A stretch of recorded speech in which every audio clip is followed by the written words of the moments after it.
Hello, BookTube, and welcome to Poetry Tuesday, a regular feature on this channel in which I try, with a whole lot of help from you, to destigmatize contemporary poetry in my own mind. And I wanted to stress, in light of today's poem, why I feel that stigma. A large part of why I feel that way is because a large part of contemporary poetry strikes me as being absolutely and repulsively self-absorbed. And not only that, but self-referential.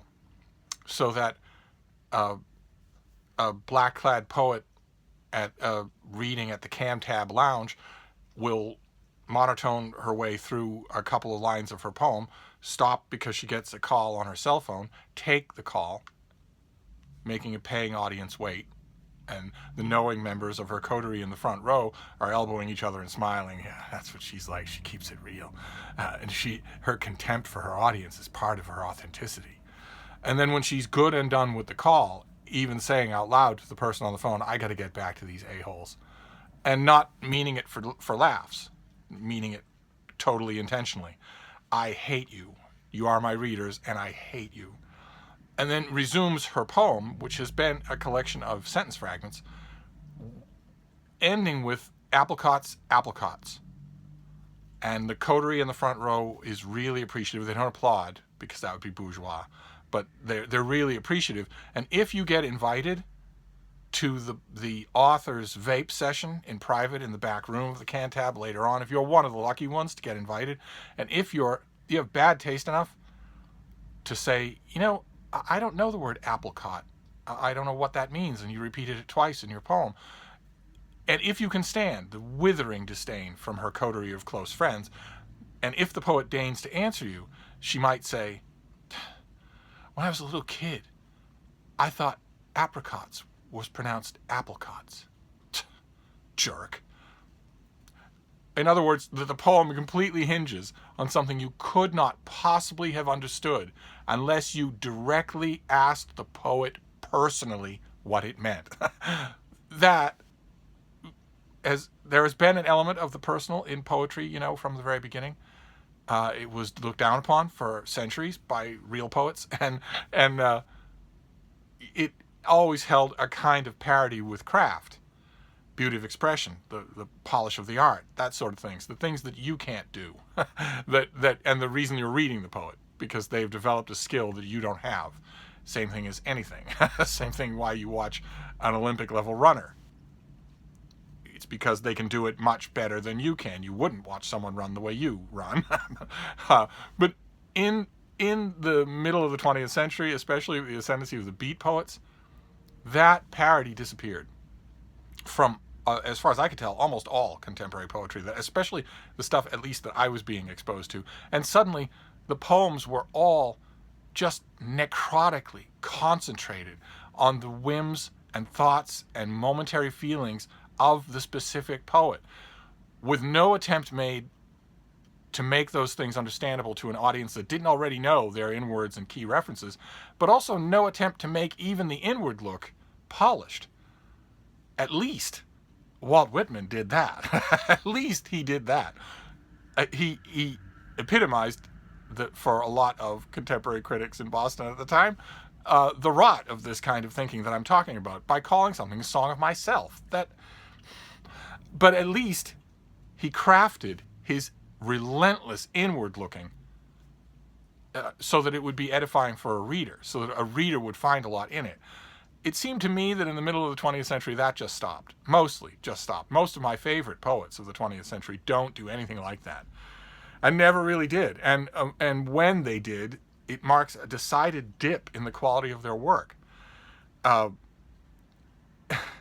I have embarked on this contemporary poetry odyssey, I have been gently told by quite a few of you who are aficionados of contemporary poetry that it's not all like that, and that even the stuff that is like that isn't always just completely awful. Just the horrible example, the examples that I come up with, the horrible entitledness of contemporary poetry. A young black woman giving a reading with bright purple hair. Also took a cell phone call, but I'm going to leave that aside because that is just, I assume that is just normal. You're all gathered here. You paid to listen to me. I want to show contempt for you because I'm not in any way beholden to you whatsoever, and I don't like you. And I would rather that someone just paid me for my poetry, and that I never even had to publish it. She very graciously consented to take a few groveling, worshipful questions from the audience when she was done monotone reciting her complete gibberish. And one person had the gall to ask her what her revision process was like. And she seemed wide-eyed, deeply personally insulted by that question, and actually said, revision is oppression. When you're in the audience and you're me, a crusty old dinosaur, you're in the audience, you're hearing that sort of thing, you tend to write off a whole genre. And that's bad. And that's one of the reasons why I'm doing this contemporary poetry thing. Actually, I shouldn't dismiss myself as a crusty old dinosaur. I am a crusty old dinosaur. But I shouldn't let it reflect my open-mindedness or my mental flexibility. I have a great deal more open-mindedness and mental flexibility than almost any reader that I have ever met. so I shouldn't, that's ageist of me, isn't it? to automatically equate the two. But one way or another, reactions like that, attitudes like that, the absolute basalt wall impenetrability of the self-centeredness of most of the contemporary poetry that I have read largely led me to dismiss the whole thing. You look at, if you were to be crazy enough to look back 2,000 videos at the early part of my channel, you would see that slim volumes of poetry evoked nothing but contempt from me. And it was for that reason. It wasn't because contemporary all poetry after Longfellow was something that I had never found anything good in. That's not true.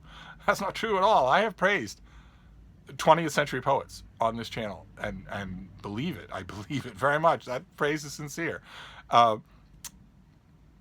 So this feature has been helping me to look around that, and I've been making great strides forward, and today, for Poetry Tuesday, we're going to take a few steps back.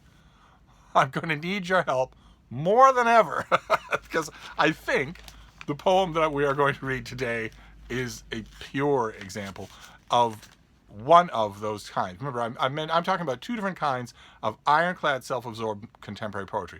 The one kind that at least exercises craft, so that you are reading something instead of just Applecott's gibberish, but it's still completely focused on the poet instead of on pleasing or even knowing that an audience is there. And then there's the other kind that completely focuses on the poet but doesn't even care about the craft. These are just random jottings in my journal. Anything I write with a pen, literally anything that I write with a pen, is poetry. And I have moved the goalposts. I have changed the definition. And if you don't agree, well, then you just don't get poetry. I have lost count of how many times I have been told that I just don't get poetry. I've lost count of how many times, how many different people have said that to me, to the point where there were times when I actually almost believed it, as if there was something different about this than any other kind of written genre. But I think this is one of those kinds of poems. So we're gonna read it together, and we'll see. And I will this time remember to jot it down in the notes. I didn't last time. So this is from the TLS, the Times Literary Supplement, which is an absolutely indispensable literary review journal. There are movie reviews occasionally, but it's mostly literary stuff, and they do a huge amount of reviews per issue, and a huge amount of what they review won't get a mainstream review anywhere else. They do some of the most abstruse Steve books imaginable. It's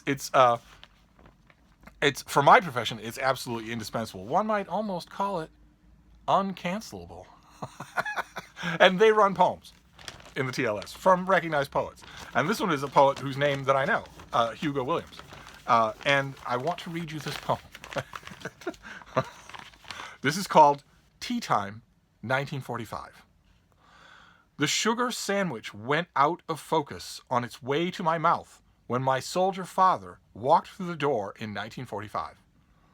I didn't catch his name, but he seemed to know mine.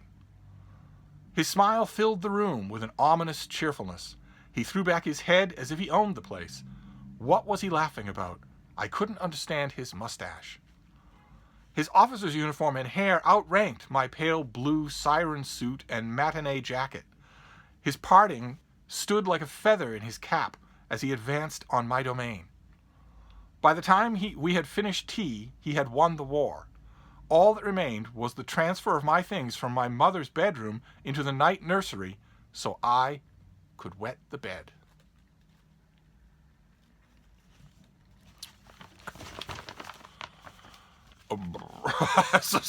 So I would very much like to know what that poem means.